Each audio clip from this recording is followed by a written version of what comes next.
Wow, Dad, so much fish. The Andersons. They live on a ranch nestled in the woods, not too far from the Mississippi River. Mason Anderson is a fisherman, and he and his cousin Jerry have been running the family business. Every week, the men go out and bring a new load of fish. And every time, Eva, Mason's daughter, eagerly waits for his arrival.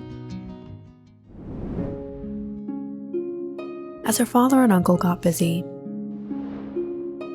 Eva secretly grabbed the biggest fish from the trunk and quietly walked off into the woods behind the ranch. Just a walk off, there was a lake here, where Eva would leave the fish for a special friend.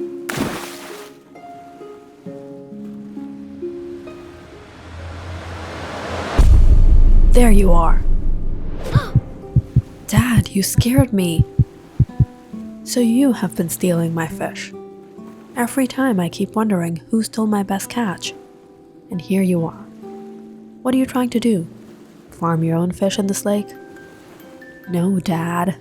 My friend lives here. It's for him. Really? What's your friend's name? Sometimes I call him Bubbles, sometimes Whispers, and sometimes Muncher. Where is your friend? Come on, Mason. Must be some imaginary friend. Kids will be kids. All right. It's getting dark. We should get home. Don't come out here on your own, all right? Your mother was getting worried.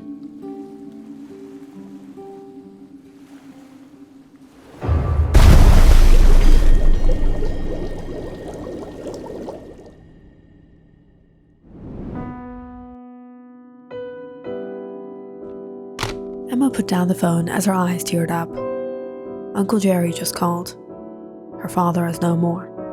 Eva, what happened? Who was that? Dad, he's no more. What? I'm so sorry. We should head there right now. No, Arnold, you have to be here for the project. I can't let you go by yourself. I'll call in. They'll manage something without me. No, Arnold, it's okay. Let me go, and you pick me up when you have work wrapped up here. Are you sure you'll be alright? Yeah, I'll be fine. Packing up for the week, Eva left for Mississippi that evening on her own. It was an 8-hour drive from Florida.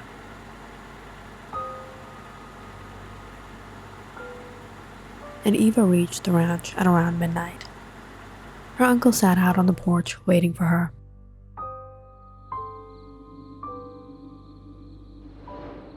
How are you, dear? You drove here alone? Where's Arnold? He couldn't make it. Arnold had some work. He'll be here in a couple days. How's everything? Sometimes I still can't believe how fast time goes by. Now it's just you and me. You and me. Come on, I'll help you with your things. Uncle Jerry lived with his wife and son about a 20-minute walk away from their family property. That night, settling Eva in, he returned back home.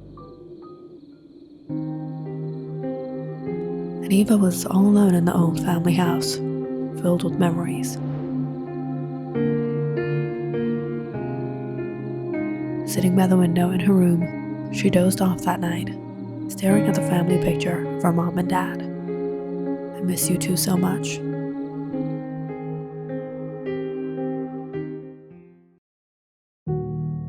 The next morning, Eva and her Uncle Jerry managed a funeral. They lay her father beside her mother at their family grave. It was a tough time for Eva. And returning back to the ranch, she felt so low and so depressed. I need some air.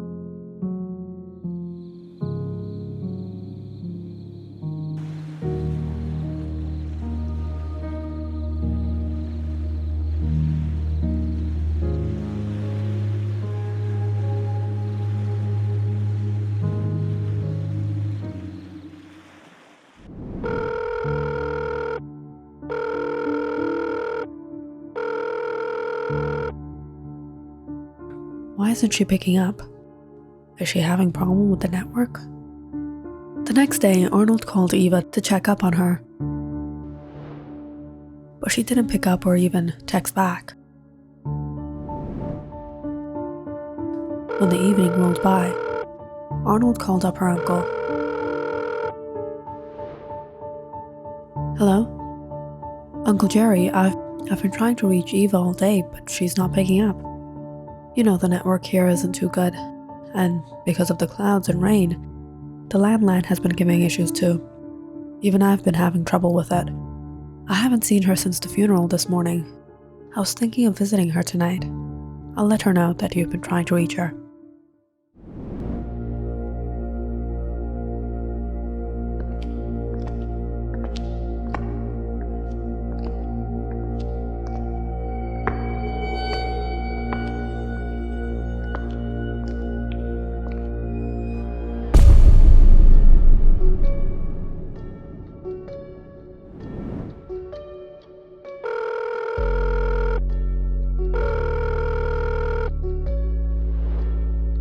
"Hello, Eva? It's your Uncle Jerry, Arnold. I dropped by the house, but Eva's not here. Is she returning to the city?" "No, her car is still here." "No, her car is still here. And she didn't mention anything like that. I thought you were picking her up." "I'm coming right away."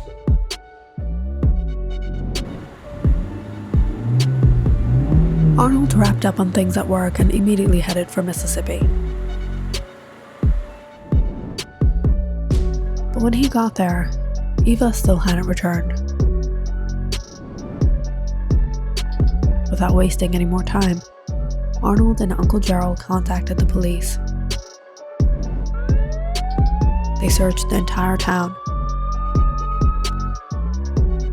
The police sent search units into the woods. But 2 days went by, and there was no news of Eva.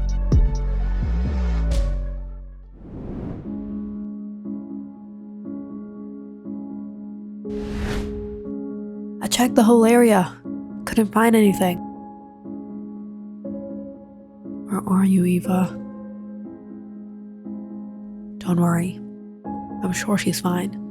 This town is very safe. Nothing like this has happened before. We'll find her." As Aunt Tabitha sat down on the porch beside Arnold, trying to console him, suddenly, James called out, "I think I hear someone. Who's there?" Arnold stood up in shock as someone began to appear from the woods. "Eva?" Eva walked up to them, a sullen look on her face. She was covered in mud. "Eva, where were you these past days? We've been searching for you everywhere." "I got lost. I'm fine." "Thank goodness you're all right. We were all so worried." Without much to say, Eva simply walked inside.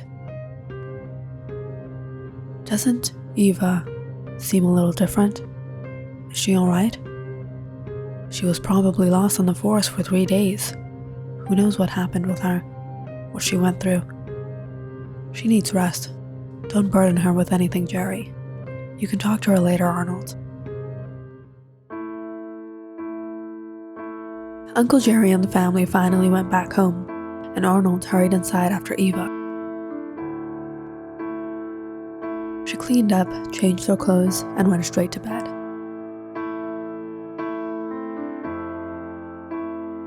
"Eva, aren't you going to eat anything?" But she didn't respond.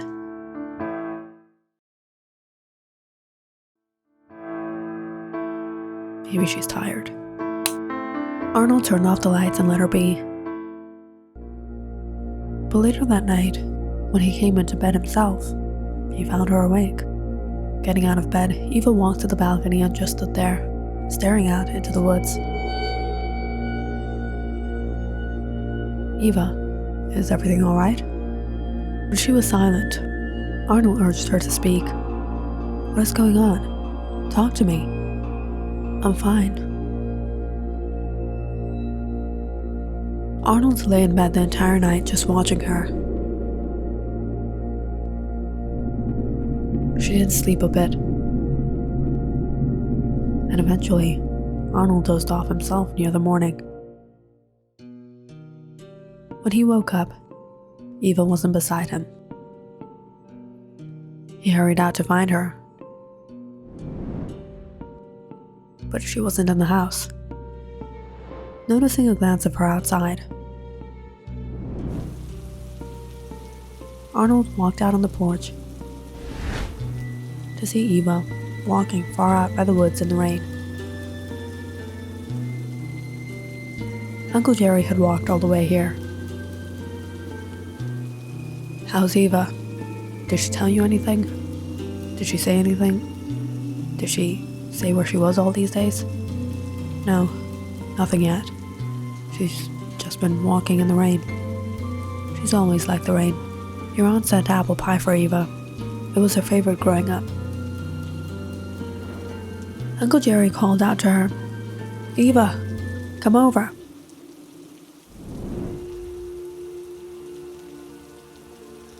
Your aunt made your favorite pie. Come on, have a slice. Eva coldly looked at both of them. I'm not hungry. Before she went into her room. Has she not eaten anything this whole time? Actually, you're right. She had nothing since she returned. I should get going. Take care of her and yourself. Thanks for everything, Uncle Jerry. Bringing some food to the room, Arnold sat beside Eva on the balcony. Come on, let's have brunch together. I'm not hungry. Eva, you're not eating, you're not sleeping. I understand you're mourning your dad, but this is not the way. Where were you these days? I was lost.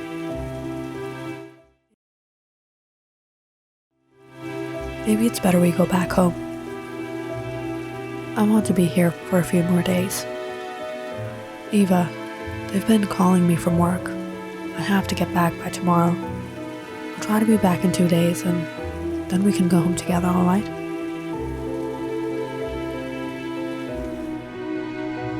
That evening, Arnold didn't have a choice but to get back to the city, and Eva was all alone again. The next night, Uncle Jerry had dropped by the ranch to pick up some supplies for work. As he neared the barn, he was confused, getting a glimpse of Eva behind the barn. What is she doing?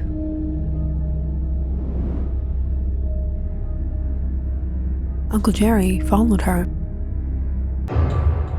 and in utter shock, watched as Eva went into the boat and unloaded the fish containers. She picked up the raw fish and began eating it.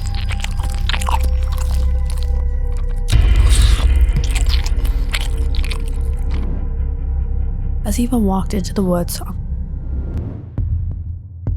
Uncle Jerry immediately ran to the house and grabbed the rifle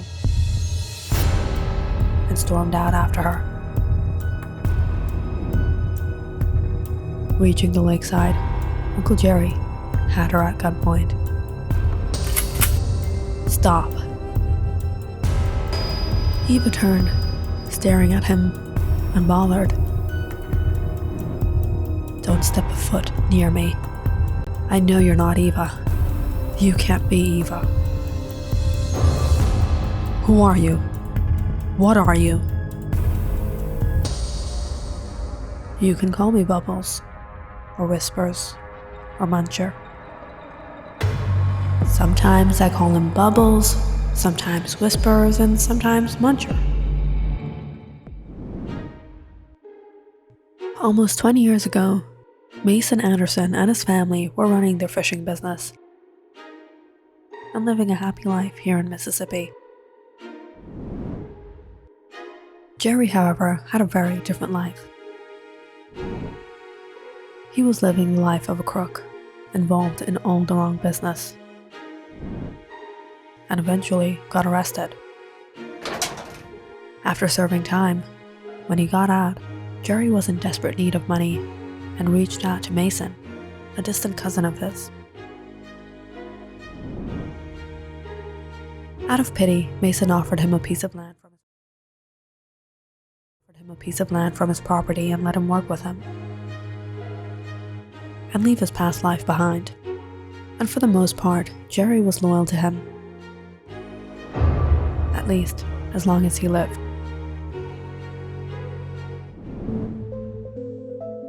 After Mason and his wife passed away, all his property was inherited by Eva,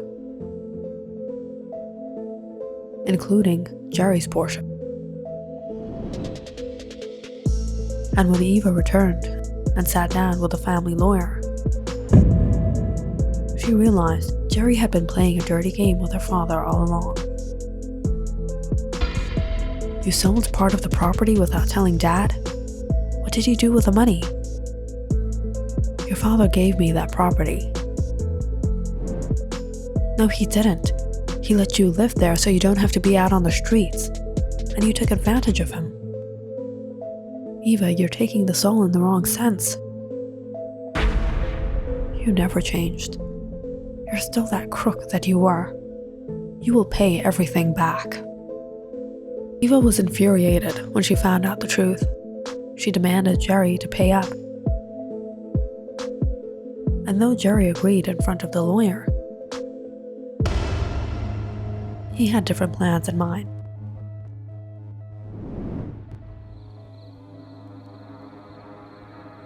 That evening, when Eva went out for a walk to the lake, He followed her.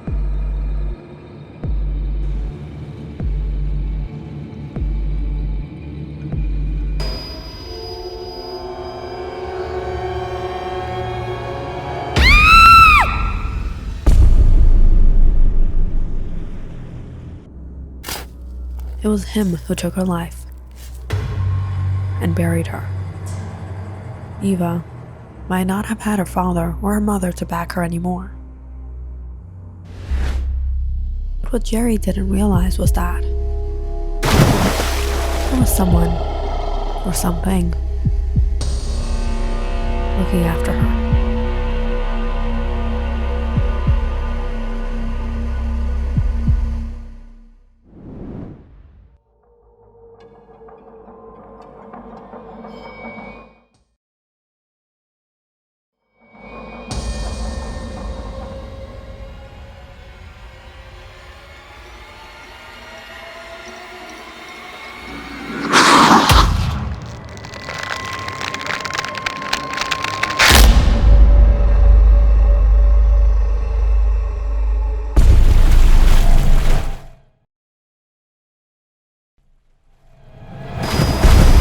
click on the subscribe button and check out more awesome videos on our channel. And don't forget to press the bell icon because you know it's interesting.